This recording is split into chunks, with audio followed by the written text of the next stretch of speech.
ओम नमो भगवते वासुदेवाय नमः। आज मैं आपको पाप मोचनी एकादशी के व्रत की कथा बता रही हूँ।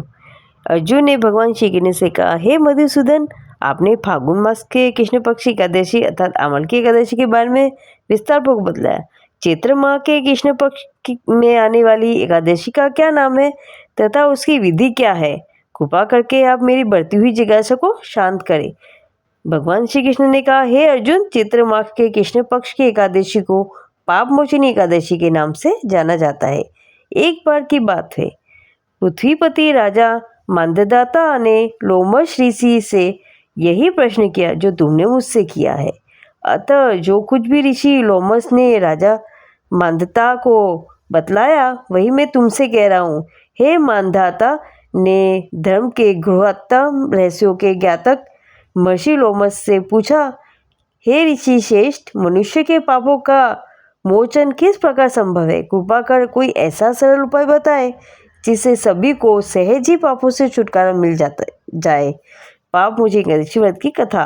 महर्षि लोमश ने कहा, हे नुपति, चैत्र मास के कृष्ण पक्ष की एकादशी का नाम पाप मोचनी एकादशी है। उसके व्रत के प्रभाव से मनुष्य के अनेक पाप नष्ट हो जाते हैं। मैं तुम्हें इस व्रत की कथा सुनाता हूँ, ध्यानपूर्वक श्रवण करो। प्राचीन समय में चैत्ररथ नामक एक वन था। उसमें अप्सराएं किन्नरों के साथ विहार किया करती थी। वहाँ सदैव वसंत का मौसम रहता था, अर्थात उस जगह सदा नाना प्रकार के पुष्प खिले रहते थे। सभी गंधर्व कन्याएं विहार किया करती थी। कभी देवेंद्र अन्य देवताओं के साथ क्रिया करते थे। उसी वन में मेधावी नामक एक ऋषि की तपस्या में लीन रहते थे।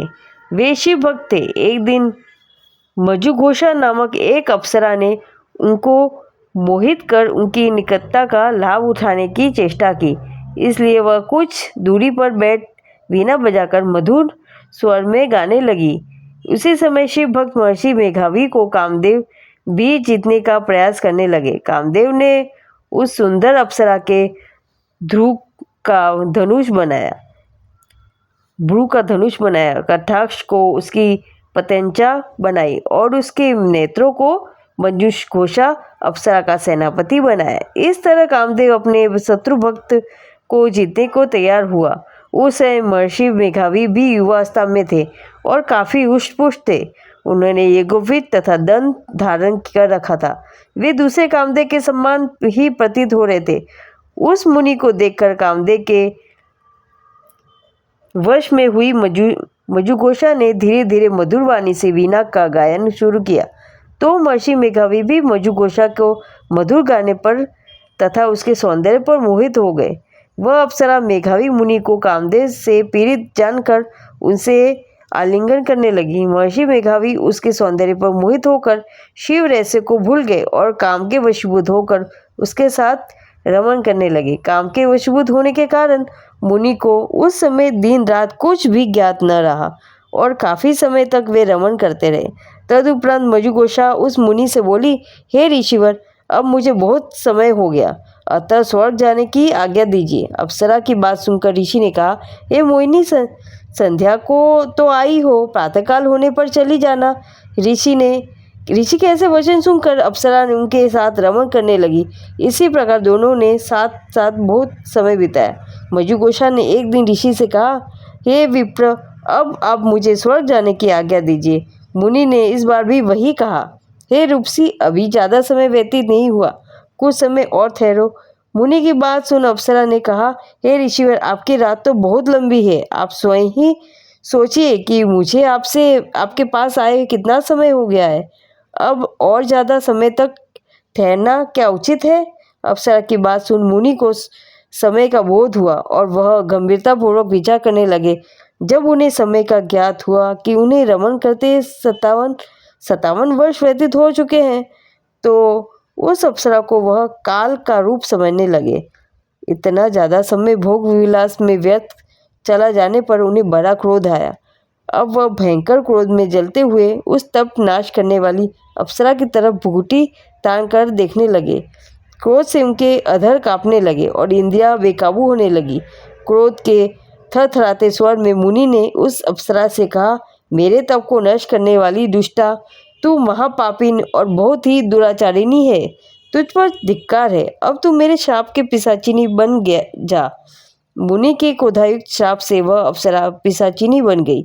यह देख वह व्यतीत होकर बोली, हे ऋषिवर, अब मुझ पर क्रोध त्याग कर प्रसन्न हो जाइए और कृपा करके बताइए कि इस शाप का निवारण किस प्रकार होगा। विद्वानों ने कहा है कि साधुओं की सरल अच्छा फल देने वाली संगत अच्छी फल देने वाली होती है और आपके साथ मेरे बहुत वर्ष व्यतीत हुए हैं, अतः अब आप मुझ पर प्रसन्न हो जाइए, अन्यथा लोग कहेंगे कि एक पुण्य आत्मा के साथ रहने पर मुजुगोषा को पिशाचिनी बनना पड़ा।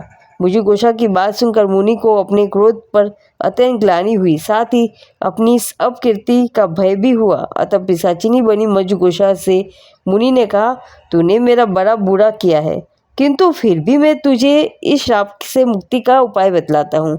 चैत्र मास के कृष्ण पक्ष की जो एकादशी है उसका नाम पाप मोचिनी एकादशी है।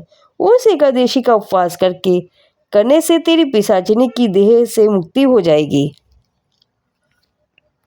ऐसा कहकर मुनि ने उसको व्रत का सब विधान समझा दिया। फिर अपने पापों का प्रायश्चित करने के लिए वे अपने पिता च्यवन ऋषि के पास गए। च्यवन ऋषि ने अपने पुत्र मेघावी को देखकर कहा, हे पुत्र, ऐसा क्या किया तूने कि तेरे सभी तप नष्ट हो गए, जिससे तुम्हारा समस्त तेज मलिन हो गया। मेघावी मुनि ने लज्जित होकर अपना सिर झुकाकर कहा, पिताश्री, मैंने एक अप्सरा से रमन करके बहुत बड़ा पाप किया है।